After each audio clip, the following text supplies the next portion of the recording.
Bien-aimés, je vous salue tous dans le nom de Jésus. Pour toi qui me suis déjà, je veux te dire merci pour ces minutes que tu vas prendre pour m'écouter, pour ta connexion que tu prends, pour juste m'écouter.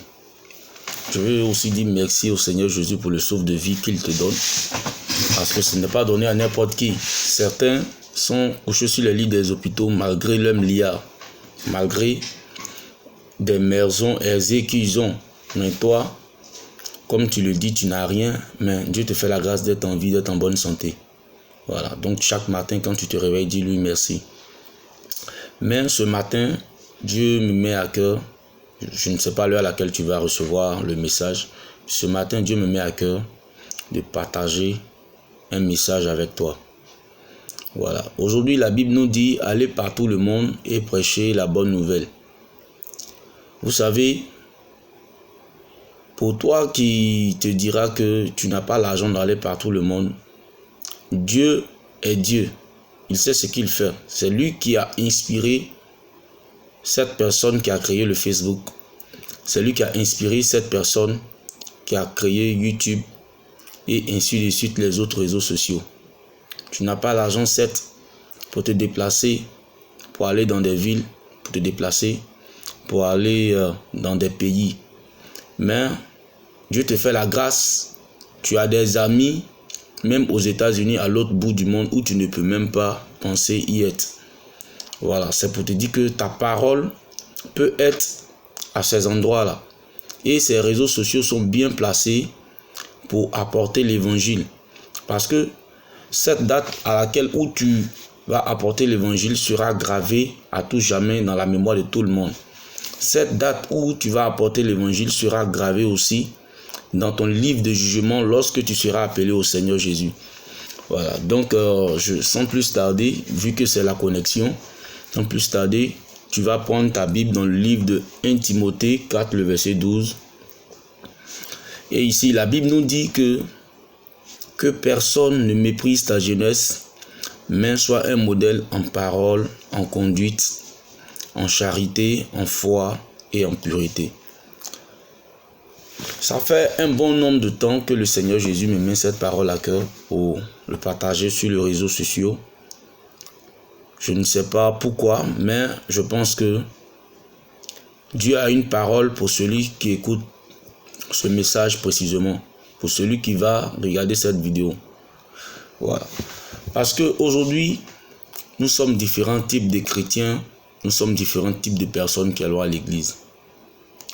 C'est vrai, les dimanches, nous nous rassemblons à l'église, nous disons que oui, nous sommes chrétiens, nous prions tous et nous chantons tous et chacun rentre chez lui à la maison. Mais bien aimé, le véritable chrétien, c'est celui qui manifeste ses œuvres-là chez lui à la maison, qui manifeste ses œuvres dans son quartier. Parce que tu dis que tu es chrétien, mais lorsque on s'approche de toi, hors l'église, à part l'église plutôt, on n'a pas l'impression d'entendre un enfant de Dieu parler. On n'a pas l'impression d'entendre un chrétien parler. Ici, la Bible nous dit que d'être un modèle en parole. Je ne vais pas tarder, je ne vais pas durer sur, on appelle comment la vidéo, mais je vais juste dire l'essentiel pour toucher la vie de quelqu'un. La Bible nous dit d'être un modèle en parole. Certes, à l'église, tu donnes de belles paroles, tu causes bien avec tous les frères, mais dans ton quartier, chez toi à la maison, tu es une autre chose. C'est que des paroles impudiques qui sortent de ta bouche. C'est que des paroles qui ne glorifient pas le nom du Seigneur Jésus qui sortent de ta bouche. Tu n'as pas peur, tu n'as même pas honte de prononcer des paroles impures, d'adresser de dire des paroles insensées aux gens. Franchement, Dieu t'interpelle en ce matin. Et ici, la Bible dit que d'être un modèle en conduite. Pourquoi aujourd'hui Dieu me fait la grâce de parler de ce passage? Parce que certaines personnes, souvent quand tu leur parles de la chrétienté, ils disent que la chrétienté c'est seulement que dans le cœur. Oui, dans le cœur, je suis d'accord et je ne suis pas d'accord. Ce chapitre ici nous dit d'être un modèle. Et quand tu es chrétien, tu es un modèle parfait du Seigneur Jésus. Tu es un disciple du Seigneur Jésus. Qui dit disciple parle du maître. Amen. Je veux juste te dire que d'être un modèle en parole, change ta façon de parler à ton entourage. Change ta façon de parler dans ton service. Aujourd'hui, même quand tu te mets avec des personnes qui ne connaissent pas le Seigneur Jésus, on ne peut pas te reconnaître puisque ils parlent des bêtises et aussi tu parles des bêtises. Aujourd'hui, je viens te parler. Dieu t'interpelle à cela. Sois un modèle en conduite. À l'église, certes, tu as un bon comportement, mais à la maison, tu es le plus coléreux de tous. À la maison, tu ne causes pas avec tes frères. À la maison, c'est toi, tu ne salues pas tes voisins. Quel type de chrétien tu es? Quel type de chrétien tu es? La Bible nous parle de la conduite. Tu veux être un enfant de Dieu, revois ta conduite. Il faut revoir ta conduite, frère. Il faut revoir ta conduite. En charité aussi. Aujourd'hui,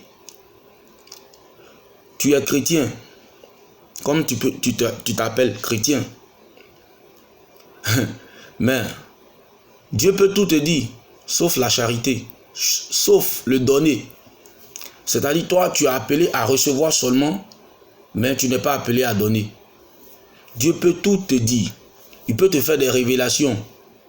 Tu vas recevoir une maison. Oui, on aime bien cette révélation. On aime bien ces gens de rêve. Tu vas dominer. Mais il suffit que Dieu te dise que tu dois donner, je prends que 5 000. Tu dois donner 5 000 à quelqu'un. Tu dois donner 20 000 à une personne. Tu trouves que ça, c'est la voix du diable parce que tu n'as pas. C'est la voix, c'est le diable directement qui te parle. La bénédiction aussi se trouve dans le donner. La bénédiction n'est pas que dans recevoir. Bien-aimé, en ce matin, je t'appelle pour que tu changes ta position, ta façon de voir les choses. Tu es chrétien, revois ta vie. Tu es chrétien, revois ta façon de parler. Revois ton comportement, ta conduite. Revois ta vie. Et la Bible nous parle ici en pureté.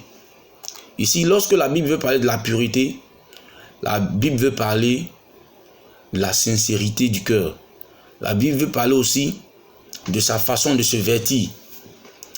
La Bible veut parler ici aussi du physique.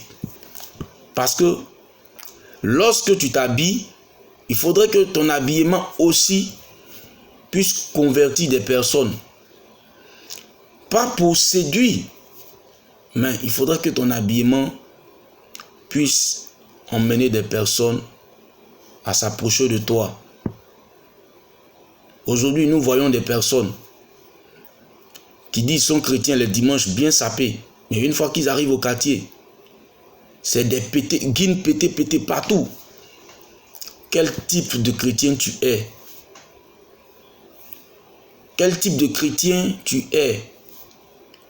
Nous voyons ici nos jeunes sœurs à l'église. Elles sont bien habillées, bien voilées. Mais une fois qu'elles arrivent au quartier, là c'est la merde, man. C'est des chaînes aux pieds, des piercings par-ci, par-là. Et dimanche, elles enlèvent ça carrément pour aller à l'église. Non, ce n'est pas de ce genre de personnes que Dieu a besoin. Aujourd'hui, tu peux faire tout ça. C'est-à-dire tu peux avoir une double vie. C'est-à-dire tu as une vie du monde et tu as une vie religieuse. Mais pose-toi la question, quand tu vas mourir, où ton âme sera? Puisque tu crois que l'enfer existe et le paradis existe. Quand tu vois la vie dans laquelle tu es, quand tu vas mourir, où ira ton âme? Bien-aimé frère, en ce matin, Dieu m'emmène à te parler. Je ne sais pas l'heure à laquelle tu vas recevoir ce message. Non, Dieu m'emmène à te parler. Prends conscience de la vie chrétienne. prendre conscience de la vie chrétienne. Personne ne sait le jour ni l'heure à laquelle il va mourir. Personne. Et la Bible nous dit que dans les derniers temps, il y aura des bruits de guerre, il y aura des faux prophètes. Bien-aimés, les derniers temps s'annoncent. Les derniers temps s'annoncent. Il est temps pour toi de te ressaisir, d'attraper la main du Seigneur Jésus. Il est temps pour toi. Il est temps pour toi qui m'écoutes, pour toi qui me regardes. Change ta position. La vie chrétienne que tu vivais, regarde et examine-la toi-même. Est-ce qu'elle est digne d'un enfant de Dieu? Est-ce qu'elle est digne d'un enfant de Dieu? Est-ce que la vie chrétienne que tu vis, elle est digne d'un enfant de Dieu? Quel est ce chrétien qui n'arrive pas à annoncer l'évangile? Quel est le chrétien qui n'arrive pas à parler du Seigneur Jésus? Mais, quand c'est pour prendre le numéro des jeunes filles, même devant ses parents, tu es prêt à le faire. Mais pour annoncer l'évangile à une personne en privé, tu n'es pas prêt. Tu dis que tu as honte. À l'église, lorsqu'on nous donne le micro, on vous donne le micro pour prêcher. Ou soit pour même chanter. Vous ne pouvez pas, vous dites que vous avez honte. Plutôt que tu dis que tu as honte. Parce que je préfère te parler que de parler à tout le monde. Je préfère te parler, toi tu m'écoutes. Lorsqu'on te donne le micro, toi qui me regardes, pour chanter, pour prêcher, pour diriger, tu dis tu as honte. Mais au quartier, c'est toi qui as la plus belle voix dans le quartier. C'est toi qui cries plus dans ta cour. C'est toi qui n'as pas honte d'arrêter qui que ce soit pour l'aborder. C'est toi qui n'as pas honte même de te mettre en statut sur les réseaux sociaux. Bien-aimé, c'est pas à cela que le Seigneur Jésus nous appelle. Le Seigneur Jésus nous appelle à être un modèle et à parler de lui. N'oublions pas la mission pour laquelle nous sommes unis chrétiens. Tu as été sauvé, tu as connu l'évangile. Sois un modèle pour que certains aussi puissent connaître l'évangile. Plusieurs sont encore dans les fumoirs. Plusieurs sont encore liés par l'effet de la boisson, sont encore liés par les sorciers. Bien-aimé, Dieu t'attend, Dieu a besoin de toi pour libérer ces personnes-là. Je ne vais pas être long comme je l'ai dit. Il faille que nous soyons un modèle dans notre quartier.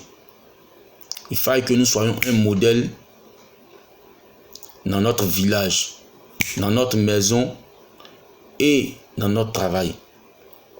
Sur ce, je vous dis merci pour vous qui avez pris le temps de m'écouter. Que Dieu vous bénisse. Que Dieu permette que vous ayez encore plusieurs connexions. Que Dieu permette que votre journée soit bénie.